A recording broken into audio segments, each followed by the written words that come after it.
lecture of economics, we are going to discuss about market structure, perfect competition, part 2.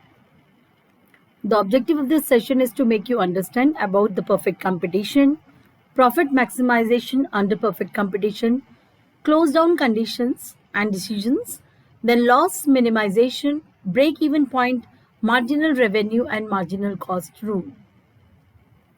Now, the first important thing here we are going to discuss is the demand curve of under the perfect competition.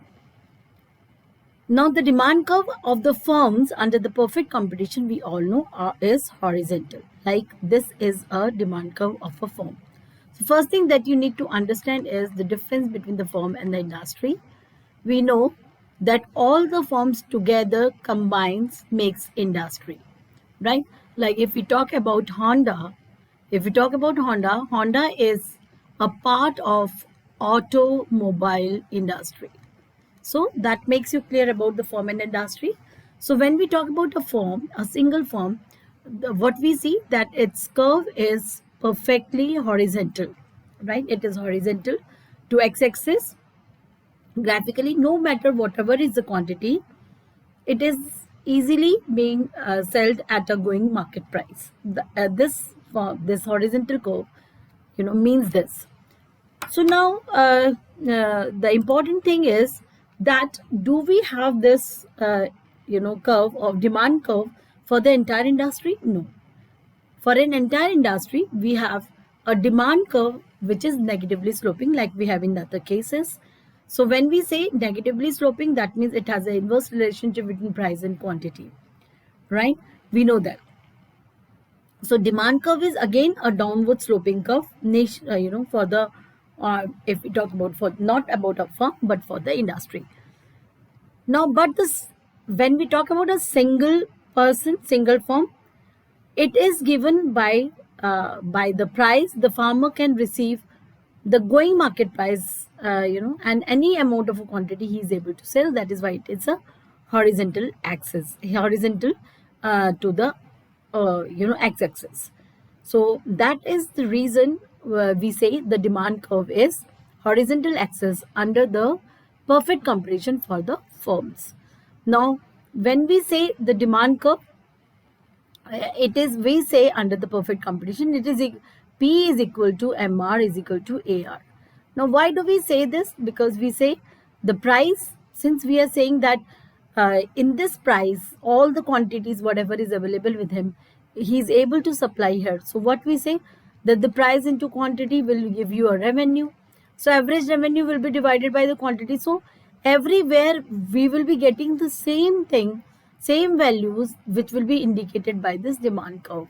So that is why here there is no difference between a demand or in revenue or average revenue or the marginal revenue. So all of them are the same under the perfect competition. So now moving forward, so the horizontal demand curve is also the marginal revenue curve of the firm. The marginal revenue or the additional revenue from we generated, a firm generate, is just equal to the going price, which is shown graphically by the horizontal curve. So note that the average revenue is also the demand curve and the total revenue is up sloping straight line that we have already discussed. Now, what is a profit maximization rule? We know that the profit MC should equal to MR, and then NC should cut the MR curve from the below. These are the two profit maximization rule. So under the perfect competition, if we talk about this, the firm must seek to sell a volume of the output where its total revenue exceeds the total cost by the largest amount possible. So it tries profit maximization. It will try to sell the largest amount of a commodity which it is able to sell at the cost, and he tries to do it that the total revenue exceeds the total cost, so that there is a difference, there is a huge difference between the revenue and the cost, and that is what is a maximum rule, profit maximization rule. Now moving forward, what is loss minimization under the perfect competition? If we say in the short run, to produce at a level of a sale where, where the difference again is very less between the cost and the revenue. Like they will only stop where the revenue and the cost difference is very less. They will keep, they will keep, we say, like this is the price and this is the marginal cost curve. So they'll keep doing their production till the point their marginal cost is below and there's a very less difference between the. So that is again one of the the point where they try to keep their loss minimization. So where there is a very less between difference between the cost and the revenue, if even if they are not getting revenue higher than the cost, but if they are getting the difference between the two is becoming very less, then again it is one of the way that we can minimize our losses. So close down situation, when we talk about in the perfect competition, comes when we know that the total cost of any firm, that is total cost TC is equal to the fixed cost and the variable cost. So what we say, variable cost is a day-to-day cost, but if a firm is unable to meet its fixed cost even, then in the short run it is a condition where if the firm has a revenue that is insufficient to cover its fixed cost, in the short run the firm must close down. Right now, what is break-even point?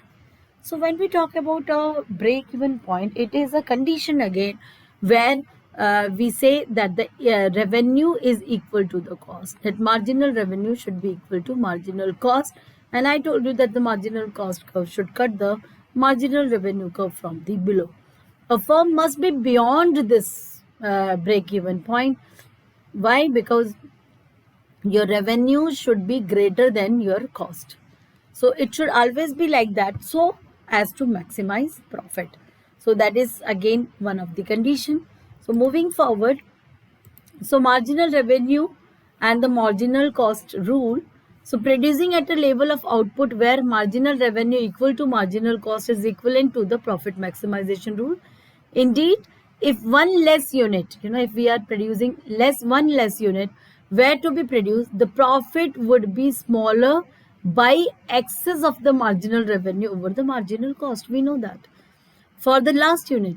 So your cost, that is marginal cost, will be even if you produce to the break-even point where you see that the marginal revenue is equal to marginal cost, and even before one unit of reaching to that particular point, if you stop, then what happens? So what is the difference then? The excess of the marginal revenue over the marginal cost, we see the profit will be smaller by the exceed of a marginal revenue over the marginal cost. So if more unit were to be produced, the profit would be smaller. This again is the excess of a marginal cost over the marginal revenue. It will become adverse. It will become opposite of what we had in the earlier condition. So that is one.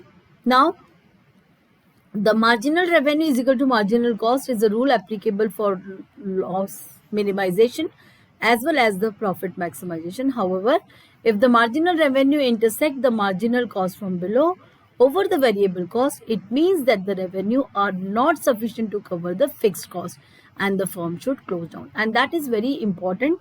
So what we say, that we should at least meet the marginal revenue should be equal, at least equal. Although we try to have more marginal revenue over the marginal cost, but it should be actually equal to avoid the loss. So to avoid the losses. However, if the marginal revenue intersect marginal cost from below the variable cost, now this is very important, below average variable cost, it means that the revenues are not sufficient enough to cover the fixed cost, and if it is unable to cover the fixed cost, the firm should close down, right? So maximum profit calculation, if we talk about this, the maximum profit is obtained by determining the level of output. We know the steps that we opt for this, that is then determining the total revenue. What you will do, you will see the intersection point, and then you will see that the marginal cost, marginal revenue is intersecting the marginal cost, there the equilibrium will be established.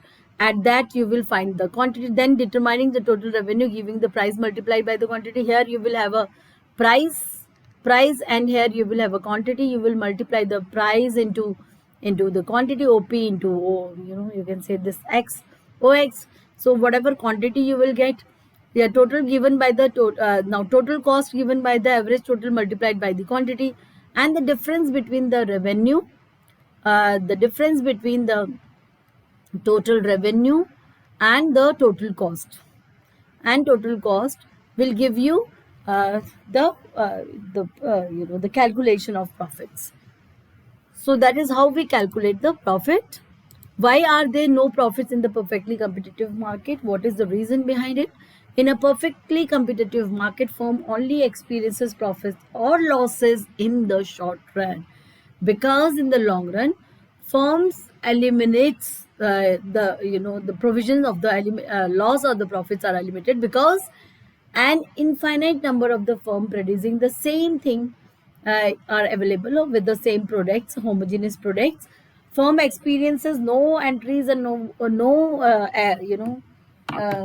barriers to entry and no barriers to exit. What happens that if a firm is doing very well, by seeing their profits, new firms enter into the market, and then there is more supply. So what happens that in a long run, there are so many firms who are competing with each other, comes into the perfect competition, and because of that, the supply increases over the demand. So when it is the case, then the prices goes down, and if the prices are going down, then what will happen? The firms are going to incur losses in the long run.